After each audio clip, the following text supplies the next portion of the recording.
જય શ્રી કૃષ્ણ. વૈશાખ માસ ભગવાન શ્રીહરિની આરાધના કરવા માટે અત્યંત પાવન મહિનો ગણાય છે. આ માસ માધવનો માસ, માધવ માસ પણ કહેવાય છે. તેથી જ આપણી આધ્યાત્મિક પ્રગતિ માટે આ માસ સર્વાધિક માનવામાં આવે છે, કેમ કે આ માસ ભગવાન શ્રીહરિને અતિ પ્રિય છે. આ માસમાં કરવામાં આવેલા દાન, જપ, તપ અને ભગવાન શ્રીહરિની કથાઓનું શ્રવણ કીર્તન કરવાથી જે પુણ્યફળની પ્રાપ્તિ થાય છે તે અક્ષય થઈ જાય છે. ભગવાન શ્રીહરિની પૂજા આરાધના કરવાથી મનુષ્યને ઉચ્ચ ગતિ પ્રાપ્ત થાય છે. તેમજ આ મહિનામાં ભગવાન સૂર્યદેવની પણ શ્રદ્ધાપૂર્વક આરાધના કરવામાં આવે છે, જેથી તેઓ આપણા જીવનમાં ભગવાન શ્રીહરિની શુદ્ધ ભક્તિનો ઉદય કરે. અને આ પાવન માસની પૂર્ણિમા તિથિ 1 મે 2026 શુક્રવાર એટલે કે આજના દિવસે ઉજવવાની રહેશે. આ દિવસે ભક્તો વ્રત ઉપવાસ કરી શ્રીહરિની પૂજા આરાધના કરે છે. પૂર્ણિમાનું વ્રત અત્યંત શ્રેષ્ઠ છે. આ વ્રત સ્ત્રીઓને અખંડ સૌભાગ્ય, સુખ અને સમૃદ્ધિ આપે છે. ઘણા લોકો આ દિવસે સત્યનારાયણ વ્રત પણ રાખે છે, જેમાં સમી સાંજે સત્યનારાયણ ભગવાનની પૂજા આરાધના કરી સત્યનારાયણ વ્રત કથાનું શ્રવણ કે પઠન કરવામાં આવે છે. તેથી ચાલો આજના આ પાવન દિવસે આપણે પણ સૌ મળી સત્યનારાયણ વ્રત કથાનું શ્રવણ કરીએ, જેનું શ્રવણ કરવા માત્રથી પણ સહસ્ત્ર ગૌદાન જેટલું પુણ્યફળ પ્રાપ્ત થાય છે. તો ચાલો આજની આ સત્યનારાયણ વ્રત કથાનો આરંભ કરીએ. હવે એક સમયે બધા જ ઋષિઓ નૈમિષારણ્યના પાવન ક્ષેત્રમાં સુતજી મહારાજ સાથે કથા કીર્તન કરી રહ્યા હતા. ત્યારે ઋષિઓએ સુતજીને પૂછ્યું કે હે મહામુનિ, કે આ વ્રત અથવા તપથી અભિષ્ટ ફળની પ્રાપ્તિ થાય છે તે અમે સાંભળવા ઈચ્છીએ છીએ. ત્યારે સુતજી બોલ્યા કે દેવર્ષિ નારદજીએ આ જ વાત ભગવાન કમલકાંતને પૂછી હતી. તેમણે તેનો જે ઉત્તર આપ્યો હતો તે જ તમે સાંભળો. એક દિવસ બીજા ઉપર અનુગ્રહ કરનારા યોગી નારદજી વિવિધ લોકોમાં ફરતા ફરતા મૃત્યુલોકમાં આવ્યા. તેમણે જોયું અહીંના બધા જ મનુષ્યો જાત જાતના દુઃખોથી પીડિત છે અને પોતપોતાના કર્મના ફળ સ્વરૂપ વિવિધ યોનિઓમાં જન્મ લઈને દુઃખી થઈ રહ્યા છે. તેઓ વિચાર કરવા લાગ્યા કે કયા ઉપાયથી આમના દુઃખો નિશ્ચિત રૂપે દૂર થઈ શકે.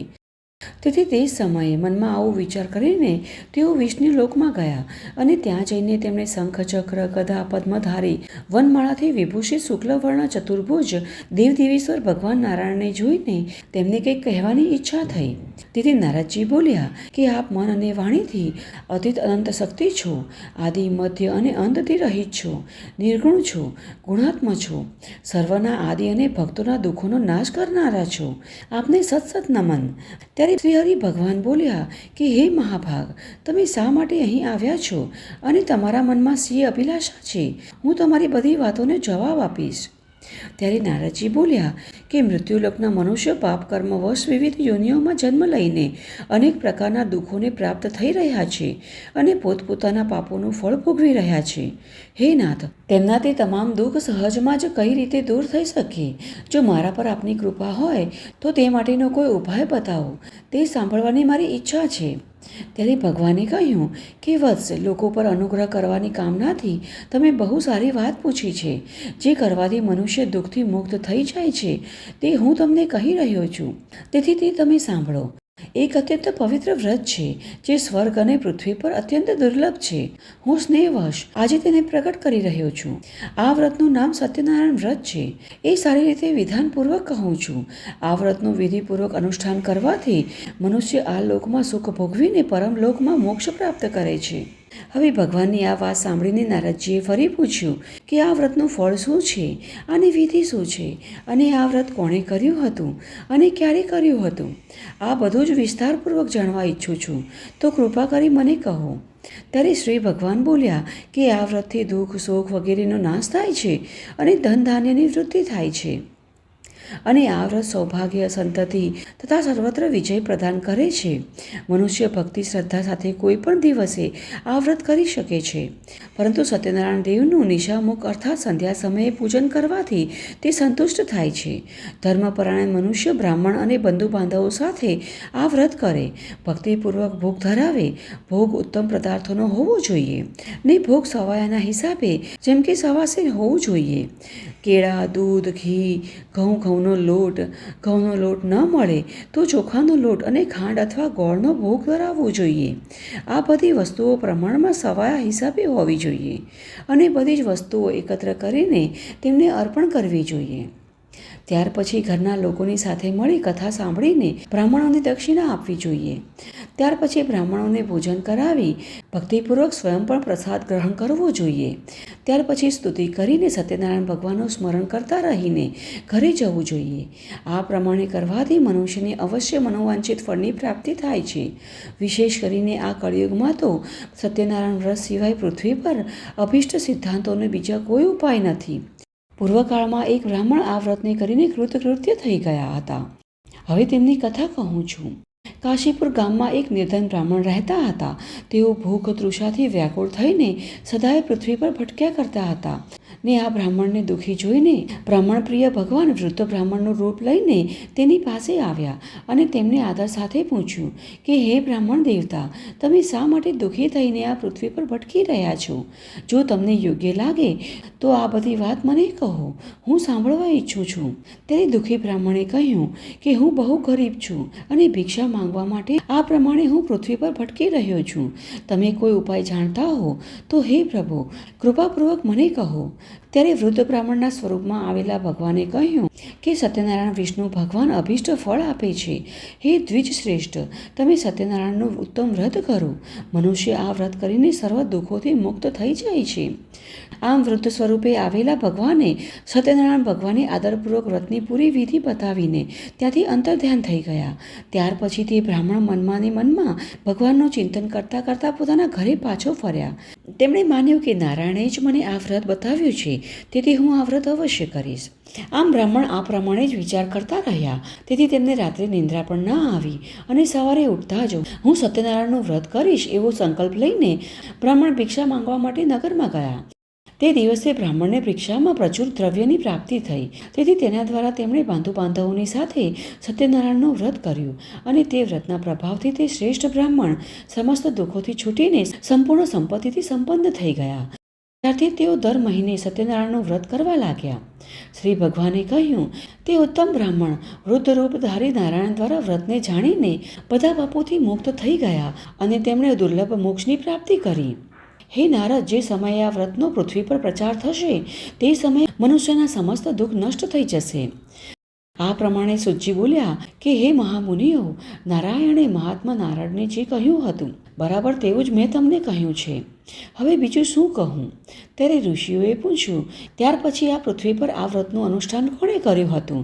હે મુનિ, આ બધું અમે સાંભળવાની ઈચ્છા રાખી રહ્યા છે. આ વ્રત પ્રત્યે અમારા મનમાં બહુ શ્રદ્ધા ઉત્પન્ન થઈ છે. ત્યારે સુજી બોલ્યા કે હે મુનિઓ, એ પછી આ વ્રત પૃથ્વી પર કોણે કર્યું હતું તે સાંભળો. એક દિવસે તે શ્રેષ્ઠ બ્રાહ્મણ પોતાના બંધુ બાંધવો સાથે પોતાના વૈભવની અનુસાર સત્યનારાયણ ભગવાનનું વ્રત કરી રહ્યા હતા. એ જ સમયે ત્યાં એક કઠિયારો આવ્યો. તે કઠિયારાએ લાકડાનો ભારો બહાર મૂકીને તે બ્રાહ્મણના ઘરમાં પ્રવેશ કર્યો. તે સમયે તે તૃષાથી વ્યાકુળ હતો, છતાં તેણે બ્રાહ્મણને કાર્યમાં વ્યસ્ત જોયો ને તેમને પ્રણામ કરીને પૂછ્યું કે હે મહારાજ, તમે આ શું કરી રહ્યા છો? ત્યારે બ્રાહ્મણે કહ્યું, આ વ્રત દુઃખ દરિદ્રતાનો નાશ કરનારું છે, સર્વ પ્રકારની ઈચ્છાઓ વસ્તુઓ આપનારું છે અને પુત્ર પૌત્રાદિથી વૃદ્ધિ કરે છે. આ વ્રતના પ્રભાવથી જ મને ધન ધાન્ય વગેરે પ્રાપ્ત થયું છે. હવે બ્રાહ્મણની આ વાત સાંભળીને કઠિયારો બહુ જ હર્ષ પામ્યો. તેણે પાણી પણ ન પીધું. ત્યાર પછી તેણે સત્યનારાયણની વ્રત કથા સાંભળી, પ્રસાદ આરોગ્યો અને પાણી પીને સ્થિર મને સત્યનારાયણ દેવનું ચિંતન કરતા રહીને મનમાં સંકલ્પ કર્યો કે આજે આ લાકડા વેચતા જે પૈસા મળશે તેનાથી હું સત્યનારાયણનું ઉત્તમ વ્રત કરીશ. આ પ્રમાણે મનમાં વિચાર કરીને તે લાકડાનો ભારો માથા પર મૂકીને નગરમાં ધનવાન લોકોના રમણીય સ્થાન પર ગયો. આજે આ કઠિયારાને લાકડાની કિંમત 2 ગણી મળી. તે બહુ પ્રસન્ન થઈ ગયો. તેથી તેણે પાકેલા કેળા, ખાંડ, દૂધ, ઘી, ઘઉંનો લોટ બધું સરખું સવાયું લઈને પોતાના ઘરે આવ્યો. ત્યાર પછી બંધુ બાંધવોને નિમંત્રિત કરીને તેણે વિધિપૂર્વક વ્રત કર્યું. તે વ્રતના પ્રભાવથી તે કઠિયારો ધન અને પુત્રથી સંપન્ન થઈ ગયો તથા આ લોકમાં સુખ ભોગવીને અંતે સત્યલોકને પ્રાપ્ત થયો. આમ કથા સંભળાવતા સુજી કહે છે કે એક ઘટના બીજી કહું છું, તેને પણ સાંભળો. પૂર્વકાળમાં ઉલ્કામુખ નામના એક જીતેન્દ્રિય સત્યવાદી પરમ પ્રબળ પરાક્રમી રાજા હતા. તે બુદ્ધિમાન રાજા દરરોજ ભગવાનના મંદિરમાં જતા અને ધન ધાન્ય આપીને બ્રાહ્મણોને સંતુષ્ટ કરતા હતા. તેમની પત્નીનું નામ ભદ્રશીલા હતું. તે કમળમુખી, પ્રમુગ્ધ અને પતિપરાયણ સતી હતી અને રાજા રાણીની સાથે સમુદ્ર કિનારે જઈને સત્યનારાયણ વ્રત કરતા રહેતા હતા. એક દિવસ રાજા જ્યારે વ્રત કરી રહ્યા રહ્યા હતા. તે સમયે એક સાધુ નામનો વણિક ત્યાં આવ્યો. તે વેપાર માટે વિવિધ પ્રકારના રત્નો વગેરે પદાર્થો નૌકામાં ભરીને લાવ્યો હતો. વણિક સમુદ્ર કિનારે નાવને ઊભી રાખીને તટ પર આવ્યો અને વ્રત કરી રહેલા રાજાને જોઈને તેને વિનયપૂર્વક પૂછ્યું કે હે રાજન, ભક્તિયુક્ત ચિત્તે તમે આ કયું વ્રત અનુષ્ઠાન કરી રહ્યા છો? મારી આ વિશે જાણવાની ઈચ્છા છે, તેથી તમે મને સમજાવીને કહો. ત્યારે રાજા બોલ્યા કે હે સાધુ, હું મારા બંધુ બાંધવોની સાથે અતુલ તેજસ્વી ભગવાન વિષ્ણુની પૂજા કરી રહ્યો છું. મારું આ વ્રત પુત્ર વગેરેની પ્રાપ્તિ માટે છે. ત્યાર પછી સાધુએ રાજાને આદરપૂર્વક પ્રણામ કરીને કહ્યું કે હે રાજન, આ વ્રતની સાંગોપાંગ વિધિ તમે મને જણાવો, કેમ કે હું પણ આ વ્રત કરીશ. મારે પણ સંતાન નથી. આ વ્રતથી અવશ્ય મને સંતાનની પ્રાપ્તિ થશે એવી મને શ્રદ્ધા છે. આટલું કહીને વણિકે તે રાજાને વ્રતની વિધિ સારી રીતે પૂછીને ત્યાંથી પ્રસ્થાન કર્યું અને પોતાના વેપારનું કામ પૂરું કરીને તે આનંદ સાથે ઘરે પાછો આવ્યો. ને થોડા દિવસો બાદ તેમની પતિવ્રતા પત્ની ગર્ભવતી થઈ અને યથા સમયે તેણે એક અત્યંત સુંદર કન્યાને જન્મ આપ્યો. કન્યા શુક્લ પક્ષના ચંદ્રની જેમ વધવા લાગી હતી. તેથી વણિકે તેના જાતકર્માદી સંસ્કાર કરાવીને તેનું નામ કલાવતી રાખ્યું. ત્યાર પછી વણિક પત્ની લીલાવતીએ મધુર વાણીમાં પતિને કહ્યું કે હે સ્વામી, તમે પહેલાં જે સત્યનારાયણ વ્રત કરવાની પ્રતિજ્ઞા કરી હતી તેને હવે પૂરી કરવાનો સમય આવી ગયો છે. તેથી તમે આ કેમ પૂરું કરતા નથી? ત્યારે સાધુ વાણિયાએ કહ્યું કે હે પ્રિયે, હું કલાવતીના લગ્ન સમયે આ સત્યનારાયણનું વ્રત અવશ્ય કરીશ. પત્નીને આ પ્રમાણે આશ્વાસન આપીને સાધુ વાણિયો સમુદ્રના તટ તરફ ચાલ્યો ગયો અને આ બાજુ પિતાના ઘરમાં કલાવતી મોટી થવા લાગી.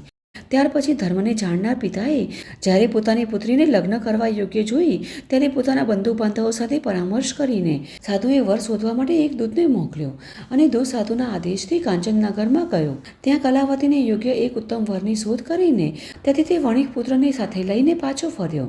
હવે સાધુ વણિયો સુંદર અને સદગુણી વણિકના કુમારને જોઈને બહુ જ પ્રસન્ન થયો અને પોતાના જાતિ બંધુઓની સાથે મળીને પ્રસન્નતાપૂર્વક યથાવિધિ પોતાની કન્યાને તેને અર્પણ કરી દીધી. પોતાની કન્યાના વિધિ વિધાનપૂર્વક લગ્ન કરી તેને વળાવી દીધી. પરંતુ દુર્ભાગ્યવશ કલાવતીના લગ્ન સમયે પણ વણિક તે ઉત્તમ વ્રતની વાત ભૂલી ગયો. તેથી ભગવાન તેના પર રૂષ્ટ થઈ ગયા અને થોડા સમય પછી તે વેપારમાં નિપુણ વણિક પોતાના શ્રીમાન જમાઈને લઈને વેપાર માટે બહારગામ ગયો અને રાજા ચંદ્રકેતુના રાજ્યમાં સમુદ્રની સમીપ રમણીય રત્નસાર નગરમાં જઈ પહોંચ્યો. ત્યાં તે પોતાનો વેપાર કરવા લાગ્યો. તે સમયે પ્રભુ સત્યનારાયણ સાધુને મિથ્યાવાદ સમજીને તેને શ્રાપ આપીને કહ્યું કે આજથી થોડા દિવસોમાં જ અહીં તમે મહાસંકટને પ્રાપ્ત થશો. અને બીજુ બાજુ તે દિવસે એક ચોર રાજાના ખજાનામાંથી ચોરી કરીને ધન લઈને સાધુના મકાનની બાજુ રસ્તા પર જ જઈ રહ્યો હતો અને ત્યારે તેણે પાછળ વળીને જોયું તો રાજાના દૂતો તેની પાછળ પાછળ દોડતા આવી રહ્યા હતા. તેથી તેઓ ભયભીત થઈ ગયા અને ચોરેલું ધન ત્યાં જ મૂકીને ભાગી ગયા. હવે દૂતોએ ચોરેલું ધન સાધુ વાણિયાના ઘર પાસે જોયું. તેથી તેમણે મનમાં વિચાર કર્યો કે આ વણિકોએ જ રાજાનું ધન લૂંટી લીધું છે. તેથી તેમને પકડીને રાજા સમક્ષ લઈ ગયા અને તેમને કહ્યું કે હે પ્રભુ, બંને ચોરો પકડાઈ ગયા છે. એમને જુઓ અને આજ્ઞા કરો તેમને શી સજા કરવી. ત્યાર પછી રાજાની આજ્ઞાથી દૂતોને બંને વણિકોએ તે સમયે તેમના વિશે કોઈ પણ વિચાર કર્યા વગર જ તેમને કારાવાસમાં નાખી દીધા. તે બંનેએ ઘણું કહ્યું, પરંતુ સત્યનારાયણ દેવની માયાથી કોઈએ તેમની વાત પણ ન સાંભળી. ત્યાર પછી રાજા ચંદ્રકેતુએ તેમની સંપૂર્ણ ધન સંપત્તિ પણ છીનવી લીધી અને આ બાજુ સત્યદેવના શ્રાપથી ઘરમાં લીલાવતી અને કલ્યાવતી પણ ઘણા જ દુઃખી થઈ ગયા. ઘરમાં જે કાંઈ ધન સંપત્તિ હતી તે પણ ચોરો લૂંટીને લઈ ગયા. લીલાવતી માનસિક અને શારીરિક વ્યાધિઓથી તથા ભૃગદુષાથી વ્યથિત થઈને ઘરે ઘરે ભિક્ષા માંગવા માંડ્યા. એ જ પ્રમાણે કલાવતી પણ પ્રતિદિન અન્ન માટે ભટકવા લાગી. આમ એક દિવસ ભૂખથી વ્યાકુળ થઈ કલાવતી ઘરની નીકળીને કોઈ બ્રાહ્મણના ઘરે ગઈ. તેણે જોયું કે ત્યાં સત્યનારાયણનું વ્રત થઈ રહ્યું હતું. તેથી તે ત્યાં બેસીને કથા સાંભળીને ભગવાનને પ્રાર્થના કરવા લાગી ને ત્યારબાદ પ્રસાદ લઈને મોડી રાત્રે તે ઘરે પાછી ફરી. ત્યારે લીલાવતીએ કન્યાને બહુ ઠપકો આપતા કહ્યું કે પુત્રી, તું આટલી રાત્રે ક્યાં ગઈ હતી? તારા મનમાં શું ચાલે છે? ત્યારે કલાવતીએ ઉત્તર આપ્યો કે માતા, બ્રાહ્મણના ઘરે સત્યનારાયણ ભગવાનનું વ્રત થઈ રહ્યું હતું, તેથી હું તે સાંભળવા માટે ત્યાં બેસી ગઈ હતી. સત્યનારાયણનું વ્રત મનોરથને પૂર્ણ કરનારું છે. આમ કન્યાની આ વાતો સાંભળીને લીલાવતી વ્રત કરવા તૈયાર થઈ ગઈ. એ વણિકની પતિવ્રતા સ્ત્રીએ પોતાના સગા સંબંધીઓને બોલાવીને શ્રદ્ધા અને ઉમળકાથી ભક્તિભાવપૂર્વક શ્રી સત્યનારાયણ ભગવાનનું વ્રત પૂરું કર્યું અને ભગવાનને પ્રાર્થના કરી કે હે પ્રભુ, મારા પતિ અને જમાઈ જ્યાં ક્યાંય હોય ત્યાંથી જલ્દી ઘરે પાછા ફરે. પૂજન કરતી વખતે લીલાવતી હર ઘડી ભગવાન પાસે એવી જ પ્રાર્થના કરતી રહેતી હતી કે હે ભગવાન, મારા સ્વામી તથા જમાઈથી જે કંઈ અપરાધ થયા હોય તે બધા માફ કરજો. અને આ વ્રત અને પૂજન થવાથી શ્રી સત્યનારાયણ ભગવાન સંતુષ્ટ થયા. વ્રત અને પૂજનથી સંતુષ્ટ પામીને શ્રી સત્યનારાયણ ભગવાન કલાવતી અને તેની માતાની પ્રાર્થનાથી દ્રવી ઉઠ્યા અને એ જ રાત્રે ચંદ્રકેતુ રાજાને સ્વપ્નમાં કહ્યું કે હે રાજન, તે ચોરીના આરોપમાં જેલમાં પૂરેલા બંને વાણિયાઓને સવાર થતાં સુધીમાં તો છોડી મૂકજે. હે રાજન, એ સાધુ વાણિયાઓનું જે ધન તે લઈ લીધું છે તે સગળું તેને પાછું આપી દેજે. જો તે મારો આદેશ ન માન્યો તો તારું રાજ્ય, ધન તથા પુત્રોની સાથે તારો પણ નાશ કરીશ. આમ રાજાને આ રીતે સ્વપ્નમાં જણાવીને શ્રી સત્યનારાયણ ભગવાન અદૃશ્ય થઈ ગયા અને સવાર પડતા જ રાજાએ સભામાં પોતાને આવેલા સ્વપ્નની સૌ કોઈને વાત જણાવી અને સભામાંથી રાજાએ પોતાના સિપાહીને આજ્ઞા કરી કે કેદમાં પૂરેલા બંને વાણિયાઓને તરત જ છોડી લાવો. અને રાજાની આજ્ઞા થતાં સિપાહીઓ કેદખાના તરફ જ દોડી ગયા અને બંને વણિકોને કેદમાંથી મુક્ત કરીને માનભેર રાજા પાસે લઈને વિનય સહિત જણાવ્યું કે હે મહારાજ, આ બંને વાણિયાઓને કેદખાનામાંથી બંધન મુક્ત કરીને તમારી પાસે લાવ્યા છીએ. આમ બંધનમાંથી મુક્ત થઈને બંને વાણિયાઓએ ચંદ્રકેતુ રાજાને આદરથી નમસ્કાર કર્યા, પરંતુ પહેલાં પોતાની સાથે બની ગયેલા બનાવને યાદ કરીને ભયથી વ્યાકુળ બનીને તેઓ રાજા પાસે કાંઈ બોલી શક્યા નહીં. ત્યાર પછી વાણિયાઓને જોઈને રાજાએ માનભેર આ રીતે કહ્યું કે આ બંને વાણિયાઓને આજ સુધી કોઈ દેવયોગ અને એમના કર્મની કઠણાઈને લીધે બહુ દુઃખ ભોગવવું પડ્યું હતું, પણ હવે કોઈ ભય નથી. આમ કહી રાજાએ બંનેને બંધનમાંથી મુક્ત કર્યા અને હજામ પાસે વાળ કપાવડાવી, નવરાવી, ધોરાવીને નવા વસ્ત્રો પહેરવાને આપ્યા. આવી રીતે સ્નાન કરાવી, જળ ઝવેરાત પહેરાવીને બંનેને તૈયાર કર્યા અને બંનેને સભાની વચ્ચે બેસાડીને મધુર વચનો બોલીને તેમને ઘણા જ ખુશ કર્યા. ત્યારબાદ રાજાએ તેમનું જે ધન આંચકી લીધું હતું તે પણ બમણું કરીને સાધુ વાણિયાઓને પાછું આપ્યું અને ચંદ્રકેતુ રાજાએ આદર સાથે કહ્યું કે હવે તમે તમારા ગામ જાઓ, ઘરના બધા ચિંતા કરી રહ્યા હશે. આ પ્રકારે રાજાની આવી વાત સાંભળીને સાધુ વાણિયો તથા તેનો જમાઈ ઘણા જ ખુશ થયા અને તેઓ બંને રાજાને નમસ્કાર કરીને બોલ્યા કે આપની કૃપાથી હવે અમે અમારા ગામ જઈશું. આ પ્રકારે આગળ સૂતજી મહારાજ કહે છે કે કેદખાનાની યાતનામાંથી છૂટ્યા પછી રાજાની આજ્ઞા થતાં સાધુ વાણિયાએ પોતાના ગામ તરફ જવાની મંગળ યાત્રા શરૂ કરી. રાજાએ આપેલા ધનમાંથી બ્રાહ્મણોને દાન કરીને સાધુ વાણિયો પોતાના નગર તરફ જવા નીકળ્યો. સાધુ વાણિયાનું વહાણ દરિયામાં ઘણી દૂર ચાલ્યું ગયું. રસ્તામાં એક જગ્યાએ આરામ કરવા માટે તેણે પોતાનું વહાણ કિનારે લગાવ્યું. આ જોઈ સત્યનારાયણ દેવને એની પરીક્ષા કરવાનું મન થયું કે લાવને વાણિયાને જઈને પૂછો કે તારા વહાણમાં શું ભર્યું છે. સત્યનારાયણ ભગવાને સાધુ વાણિયાની પરીક્ષા લેવાની ઈચ્છા થતાં તેઓ સાધુનું રૂપ લઈને જ્યાં સાધુ વાણિયાનું વહાણ લાગ્યું હતું ત્યાં આવ્યા અને બંને વાણિયાઓને પૂછ્યું કે તમારા વહાણમાં શું ભર્યું છે. હવે મહારાજનો આવો સવાલ સાંભળીને ધનના મદમાં ભાન ભૂલેલા બંને વાણિયાઓ સાધુ મહારાજની મસ્કરી કરતા કહેવા લાગ્યા કે હે સંન્યાસી બાબા, આપ અમારા રૂપિયા લઈ લેવા માંગો છો. સાધુ વાણિયાઓએ મસ્કરી કરતા કહ્યું, અમારા વાણમાં તો વેલા તથા પાંદડાઓ જ ભરેલા છે. હવે એમનું આવું મસ્કરી જેવું બોલવું સાંભળીને સત્યનારાયણ ભગવાને કહ્યું કે તારું બોલેલું વચન સત્ય થજો. આમ કહીને શ્રી સત્યનારાયણ ભગવાન જે સાધુ રૂપે વાણિયાની પરીક્ષા લેવા આવ્યા હતા તેઓ નદીના કિનારે દૂર જઈને ઊભા રહ્યા. તેઓ સાધુ વાણિયાની તરફ જોઈ રહ્યા હતા કે હવે વાણિયાઓની હાલત કેવી થાય છે. ત્યારબાદ સાધુ મહારાજ ચાલ્યા ગયા છે એવી જાણ થતાં જ વાણિયાઓ પોતાની નિત્યક્રિયાથી પરવારીને આવ્યા. ત્યારે પોતાનું વણ હલકું થઈ જવાને કારણે પાણી પર તરતું જોઈને તેમને નવાઈ લાગી. આ જોઈ સાધુ વાણિયો એકદમ વહાણ પાસે દોડી આવ્યો અને જોવા લાગ્યો તો ખરેખર વહાણમાં વેલા અને પાંદડા જ ભરેલા હતા. આ જોઈને વાણિયો આઘાતના કારણે બેભાન થઈ ગયો, ત્યાં જ ઢળી પડ્યો અને જ્યારે તેને ભાન આવ્યું ત્યારે ઘણી ચિંતા કરવા લાગ્યો કે હવે શું કરવું. હવે પોતાના સસરાને ચિંતામાં ડૂબેલા જોઈને જમાઈએ કહ્યું કે તમે શા માટે ચિંતા કરી રહ્યા છો? આ બધા કારસ્તાન પેલા સાધુના જ છે. એ સાધુના બોલ્યા પ્રમાણે જ આ બધું થયું છે, માટે આપણે એ સાધુના ચરણોમાં જઈશું તો જ આપણું કામ પાર પડશે. તેથી જ ગમે તેમ કરી આપણે તે સાધુ મહારાજને શોધી કાઢીએ અને એમના ચરણોમાં પડી જઈએ. આ પ્રકારે પોતાના જમાઈનું કહેવું સાંભળીને તરત જ તે સાધુ વાણિયો સાધુ બાબાને શોધવા લાગ્યો અને અચાનક જ સાધુ બાબા પર નજર પડતા જ એ ત્યાં જઈને એમના ચરણોમાં આળોટવા લાગ્યો અને આદર સાથે કહેવા લાગ્યો, હે મહારાજ, મારાથી જૂઠું બોલાઈ ગયું છે, માટે મારા અપરાધની ક્ષમા કરો. આ પ્રકારે સાધુ વાણિયો ગળગળો થઈને વારે વારે પ્રભુના ચરણોમાં આળોટવા લાગ્યો. હવે સાધુ વાણિયાને વિલાપ કરતો જોઈને સાધુ રૂપે આવેલા શ્રી સત્યનારાયણ દેવને તેના પર દયા આવી. આથી તેઓ તેને કહેવા લાગ્યા કે હે સાધુ વાણિયા, રડવાથી કંઈ વળવાનું નથી, માટે રડવાનું બંધ કર. અને એવું ધનના મદમાં ભાન ભૂલેલા દુષ્ટ વાણિયા, મારું અપમાન કરી તે વારંવાર મોટું દુઃખ પ્રાપ્ત કર્યું છે. આ પ્રકારે આવું પરબ્રહ્મ ભગવાનનું વાક્ય સાંભળીને સાધુ વાણિયો તેમની સ્તુતિ કરવા લાગ્યો. પ્રભુના આવા વચનો સાંભળીને સાધુ વાણિયો ગરગરવા લાગ્યો કે હે પ્રભુ, આપની માયા તો બ્રહ્મા અને મહાદેવજી પણ જાણતા નથી. દેવ પણ તમારા ગુણો તથા તમારા આશ્ચર્યજનક સ્વરૂપને જાણતા નથી. આ તો મોટું આશ્ચર્ય છે. હે પ્રભુ, હું તો એક પામર માનવ છું. તમારી માયાથી મોહિત થઈને તમને કઈ રીતે જાણી શકું? હે પ્રભુ, આપ મારી પર દયા કરો અને મારા ઉપર પ્રસન્ન થાઓ. હું મારી યથાશક્તિ મુજબ આપની પૂજા ભક્તિ કરીશ. હે પ્રભુ, મારા વહાણમાં ધન હીરા જવેરાત ભરેલા હોવા છતાં પણ આપની સમક્ષ હું ખોટું બોલ્યો, માટે હે પ્રભુ, આપ હવે મારું રક્ષણ કરો. આ પ્રકારે આવી સાધુ વાણિયાની ભક્તિભરી વાણી સાંભળીને શ્રી સત્યનારાયણ ભગવાન સાધુ વાણિયા પર પ્રસન્ન થયા અને તેને ઈચ્છિત વરદાન આપીને ત્યાંથી અદૃશ્ય થઈ ગયા. આથી સાધુ વાણિયો આનંદી મને પોતાના વહાણ પાસે આવ્યો અને આવીને જુએ છે તો વહાણમાં પહેલાંની જેમ જ ધન દોલત હીરા જવેરાત ભરેલા હતા. તેથી તે ખૂબ જ ખુશ થઈને ભગવાનનો ઉપકાર માનવા લાગ્યો અને કહેવા લાગ્યો કે શ્રી સત્યનારાયણ ભગવાને મારી મનોકામના પૂર્ણ કરી છે. મારી ઈચ્છા પૂર્ણ ન થાત તો હું બરબાદ થઈ જાત. આમ બોલીને સાધુ વાણિયાએ નદીના કિનારે જ પોતાના હિતેચ્છુઓને ભેગા કરીને શ્રી સત્યનારાયણ ભગવાનની કથા પૂજન વિધિ કરી અને શ્રી સત્યનારાયણ ભગવાનની કૃપાથી તેના હર્ષનો કોઈ પાર ન રહ્યો. ત્યારબાદ આનંદ અને ઉમળકાથી તે પોતાના ગામ જવા રવાના થયો. હવે વહાણ ધીમે ધીમે નદીમાં આગળ વધતું જઈ રહ્યું હતું. આમ કરતાં ઘણા દિવસે પોતાના ગામની નજીક આવી પહોંચ્યો ત્યારે તે સાધુ વાણિયો પોતાના જમાઈને કહેવા લાગ્યો કે જુઓ, મારી રત્નપુર નગરી દેખાય છે. આમ કહીને તેણે પોતાના ધનનું રક્ષણ કરનાર દૂતને ઘરે સમાચાર આપવાને રવાના કર્યો અને આજ્ઞા મળતા દૂત નગરમાં ગયો. ત્યાંથી સાધુ વાણિયાના ઘરે જઈને સાધુ વાણિયાની પત્ની લીલાવતીને 2 હાથ જોડીને વંદન કરીને ખુશીનો સંદેશો આપતા કહ્યું કે તમારા જમાઈ કુટુંબીજનો સાથે પુષ્કળ ધન દોલત સાથે તમારા સ્વામી નગરની પાસે આવી પહોંચ્યા છે.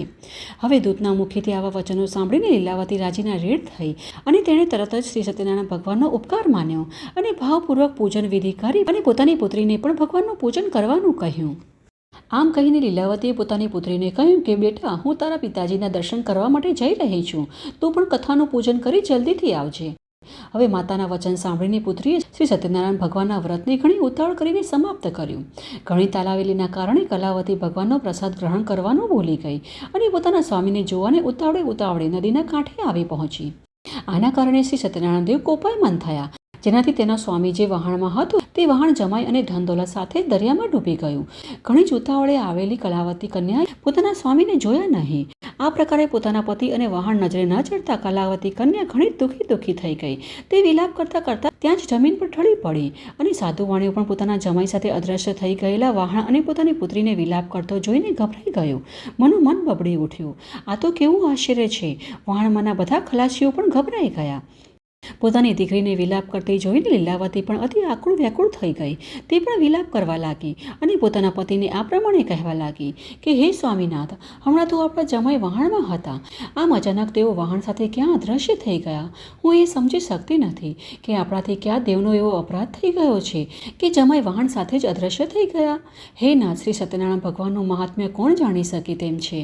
આમ કહીને લીલાવતી સતી પોતાના કુટુંબીજનો સાથે વિલાપ કરવા લાગી. લીલાવતી પોતાની દીકરી ખોળામાં લઈને ખૂબ જ રડવા લાગી અને ત્યાર પછી તો કલાવતી કન્યા પણ પોતાના પતિ જરૂર મરી ગયા છે એમ જાણીને કલાવતી વિલાપ કરતાં કરતાં પોતાના પતિની ચરણ પાદુકા લઈને તેમની સાથે પોતે પણ સતી થવાને તૈયાર થઈ. હવે પોતાની દીકરીને જમાઈ સાથે મરવાને તૈયાર થયેલી જોઈને સાધુ વાણિયો પત્ની સાથે ખૂબ જ શોક કરવા લાગ્યો અને દુઃખી થઈ ગયો. વતનમાં આવ્યાનો આનંદ ગામમાં ફેલાઈ ગયો, પરંતુ તે ધર્મને જાણતો હોવાથી વિચાર કરવા લાગ્યો કે ખરેખર સત્યનારાયણ ભગવાને જ પોતાની માયાજાળ રચીને મને પરેશાન કરવા આવું કાર્ય કર્યું નહીં હોય ને. તેમની માયાથી હું ભ્રમમાં પડ્યો છું. આ પ્રકારે વિચારીને સાધુ વાણિયો ભગવાનને પ્રાર્થના કરવા લાગ્યો કે હે પ્રભુ, હવે મને સતાવો નહીં. હું મારી યથાશક્તિ મુજબ શ્રી સત્યનારાયણ ભગવાનનું વ્રત કરીશ.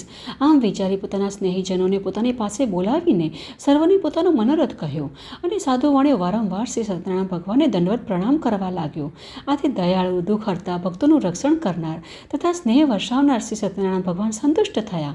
આ પ્રકારે આખરે ભગવાન પીગળ્યા અને સાધુ વાણિયા પર કૃપા દ્રષ્ટિ કરી અને કહેવા લાગ્યા, અરે એ સાધુ વાણિયા, તારી દીકરી મારો પ્રસાદ છોડીને ઉતાવળે પોતાના પતિના દર્શન કરવાને દોડી આવી છે. આના કારણે જ એના પતિને મેં સમુદ્રમાં અદ્રશ્ય કરી નાખ્યો છે. માટે તારી દીકરી ઘરે જઈને મારો પ્રસાદ ગ્રહણ કરીને પાછી ફરશે ત્યારે જ આ કન્યાને તેનો પતિ પાછો મળશે. આમાં કોઈ શંકાને સ્થાન નથી. આવી આકાશવાણીના વાક્યો સાંભળતા જ કલાવતી કન્યા દોડતા પોતાના ઘરે ગઈ. શાંતિથી પ્રભુનો પ્રસાદ આરોગ્યો અને જ્યારે પાછી ફરી ત્યારે જ એના પતિ નજરે ચડ્યા. ત્યાર પછી ખુશ થઈને કલાવતીએ પોતાના પિતાને કહ્યું કે હવે તમે સર્વ મારા ઘરે પધારો. શા માટે અહીં વિલંબ કરી રહ્યા છો? આ પ્રકારે પોતાની પુત્રીનું આવું વચન સાંભળીને સાધુવણે ઘણો જ હર્ષ પામ્યો અને તેણે વિધિ વિધાન સાથે શ્રી સત્યનારાયણ ભગવાનનું પૂજન કર્યું. પોતાના સગા સંબંધીઓ અને પોતાના સગળા ધનને લઈને તે ઘરે પાછો ફર્યો. ત્યારબાદ જ્યારે સંક્રાંતિ પર્વ અને પૂનમ આવતી ત્યારે શ્રી સત્યનારાયણ ભગવાનની પૂરી શ્રદ્ધા અને ભાવપૂર્વક વિધિ વિધાન મુજબ તે પૂજન કરતો હતો. આના કારણે અને પોતાની શ્રદ્ધા ભક્તિના કારણે સર્વ સુખો ભોગવીને છેવટે એ મરણ બાદ સત્યલોકમાં ગયો. આગળ સૂતજી મહારાજ કહે છે કે હે મુનિવરો, આ પ્રકારે સાધુ વણ્યાની કથા તમે સાંભળી. હવે તમને બીજી એક કથા કહી રહ્યો છું, તેની પણ ધ્યાન દઈને સાંભળો. તુંગધ્વજ નામનો એક રાજા હતો. તે પ્રજાના દુઃખોમાં ભાગ લેતો અને સદા પ્રજાનું લાલન પાલન કરવા માટે તત્પર રહેતો હતો. તે રાજાએ એક દિવસ શ્રી સત્યનારાયણ ભગવાનના પ્રસાદનો ત્યાગ કર્યો. આથી તે ઘણું જ દુઃખ પામ્યો. એક દિવસ તે વનમાં ગયો હતો. ત્યાં અનેક જાતના પશુઓનો શિકાર કરી તે ફરતો ફરતો એક ઝાડ પાસે આવ્યો.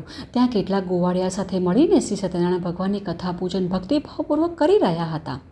આ જોઈને અભિમાની રાજા ન તો શ્રી સત્યનારાયણ દેવની કથા સાંભળવા ગયો, ન તો તેમને નમન કર્યું. અને જ્યારે ગોવાળિયાઓ પ્રસાદ લઈને આવ્યા ત્યારે રાજાએ પ્રસાદને હાથ પણ ન લગાડ્યો. હવે બીજા બધાએ પ્રસાદ ગ્રહણ કર્યો, પણ રાજા તો પ્રસાદનો ત્યાગ કરી ત્યાંથી ચાલ્યા ગયા. આથી રાજાને ઘણા દુઃખોનો સામનો કરવો પડ્યો. રાજાના 100 પુત્રો તથા ધન ધાન્ય હીરા જવેરાત સઘળું નાશ પામ્યું. ત્યારે રાજાને વિચાર આવ્યો કે મેં પ્રસાદનો ત્યાગ કર્યો હોવાથી જ શ્રી સત્યનારાયણ દેવ આ કોપ વરસાવી રહ્યા લાગે છે. આમ વિચાર કરતાં કરતાં જ રાજાએ મનોમન નક્કી કર્યું કે જ્યાં શ્રી સત્યનારાયણ ભગવાનનું પૂજન થતું હશે ત્યાં હું અવશ્ય જઈશ. આવું મનમાં વિચાર કરીને તે ગોવાળિયાઓ પાસે ગયા અને સર્વ ગોવાળિયાઓને બોલાવી એ રાજા ભક્તિભાવપૂર્વક પૂરી શ્રદ્ધાથી શ્રી સત્યનારાયણ દેવનું પૂજન કરવા લાગ્યા. આ પ્રકારે રાજા દ્વારા કથા પૂજન થતાં શ્રી સત્યનારાયણ દેવ ખુશ થયા અને રાજા ફરી પુત્રવાન અને ધનવાન બન્યો અને આ લોકમાં સુખ ભોગવીને અંતે સત્યલોકમાં ગયો. તેથી જ આ અત્યંત દુર્લભ એવું શ્રી સત્યનારાયણ દેવનું વ્રત અને પૂજન જે કરે છે અને ભક્તિયુક્ત થઈને ફળ આપનારી આ પવિત્ર કથા સાંભળે છે અથવા જે કોઈ એનો અંગીકાર પણ કરે છે તેને ફળ આપવા શ્રી સત્યનારાયણ દેવ સમર્થ છે. શ્રી સત્યનારાયણ દેવના પ્રસાદનું મહાત્મ્ય પણ ઘણું જ મોટું છે. પ્રસાદ ગ્રહણ કરવાથી ધન ધાન્ય અને અનેક પ્રકારના વૈભવની પ્રાપ્તિ થાય છે. જે દરિદ્ર હોય છે તે ધનવાન બને છે અને જે બંધનમાં પડ્યો હોય છે તે બંધન મુક્ત થાય છે. વળી જે ગમે એટલો ભયભીત થયો હોય તે ભય મુક્ત થાય છે. આમાં કોઈ શંકાને સ્થાન નથી. હે મુનિવરો, શ્રી સત્યનારાયણ દેવનું વ્રત કરનાર આ લોકમાં સર્વ મનોકામના સિદ્ધ કરી ઈચ્છિત ફળ ભોગવીને તે સત્યલોકમાં જાય છે. આ પ્રકારે સૂતજી મુનિએ ઋષિમુનિઓને શ્રી સત્યનારાયણ ભગવાનના વ્રતનો મહિમા સમજાવતા કહ્યું કે હે બ્રાહ્મણો, મેં તમને આ શ્રી સત્યનારાયણ ભગવાનનું વ્રત કહ્યું છે. આ પાવનકારી વ્રત કરવાથી માણસ સઘળા દુઃખોમાંથી મુક્ત થઈ જાય છે અને સુખ શાંતિ ભોગવે છે. આ હળહળ કળયુગમાં શ્રી સત્યનારાયણ ભગવાનની પૂજા વિશેષ ફળ આપનારી છે. કેટલા લોકો એમને કાળ કહે છે અને કેટલાક સત્ય ઈશ્વર કહે છે.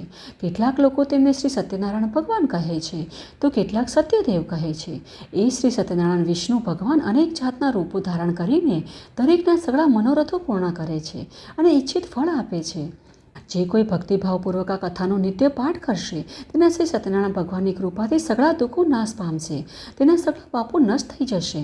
હે મુનિવરો, પૂર્વે જેમણે શ્રી સત્યનારાયણ ભગવાનનું વ્રત કર્યું હતું તેમના પુનઃજન્મ ક્યાં ક્યાં થયા હતા તે હવે જણાવી રહ્યો છું, તો ધ્યાન દઈને સાંભળો. જે નિર્ધન મહાબુદ્ધિશાળી સતાનંદ નામના બ્રાહ્મણે શ્રી સત્યનારાયણ ભગવાનનું ઉત્તમ વ્રત કરવાથી બીજા જન્મમાં તે સુદામા નામનો બ્રાહ્મણ થયો અને તે જન્મમાં શ્રી કૃષ્ણ ભગવાનનું ધ્યાન ધરીને અંતે મોક્ષ પામ્યા.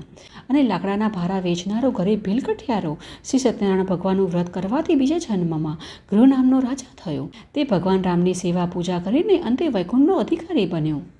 ઉલ્કામુખના રાજાએ શ્રી સત્યનારાયણ ભગવાનનું ભાવપૂર્વક વ્રત પૂજન કર્યું હતું. આથી તે બીજા જન્મમાં દશરથ નામના રાજા થયા અને તે જન્મમાં શ્રી રંગનાથ ભગવાનની સેવા પૂજા કરીને આખરે તે વૈકુંઠ ધામમાં ગયા. એટલું જ નહીં, તેમને શ્રી હરિના અવતાર પ્રભુ શ્રી રામચંદ્રજીના પિતા બનવાનું સૌભાગ્ય પ્રાપ્ત થયું. અને ધાર્મિક અને સત્યનિષ્ઠ સાધુ વાણિયાએ શ્રી સત્યનારાયણ ભગવાનનું વ્રત કરવાથી તે બીજા જન્મમાં મયુરધ્વજ નામનો રાજા થયો હતો અને તે રાજા પાસે ભગવાને અડધું શરીર માંગ્યું અને રાજાએ તરત જ પોતાનું અડધું શરીર કરવત વડે વહેરાવીને ભગવાનને અર્પણ કરી દીધું હતું. આનાથી તેને અંતે મોક્ષ પ્રાપ્ત થયો હતો. તુંગધ્વજ નામના રાજાએ પહેલાં શ્રી સત્યનારાયણ દેવનું વ્રત કર્યું હોવાથી તે બીજા જન્મમાં સ્વયંભૂ મનો થયા હતા. તેણે પોતાની પ્રજાનું પુત્રની માફક પાલન કરી સુખ આપીને ભગવાનની ભક્તિ કરી હતી. આથી તે અંતે વૈકુંઠમાં ગયા. તો આ પ્રકારે અહીં શ્રી સત્યનારાયણ ભગવાનની વ્રત કથા સંપૂર્ણ. બોલો સત્યનારાયણ ભગવાન કી જય. તો આ હતી આજની અમારી સત્યનારાયણ વ્રતની કથા અને અમને આશા છે કે આ કથા તમને સારી લાગી હશે.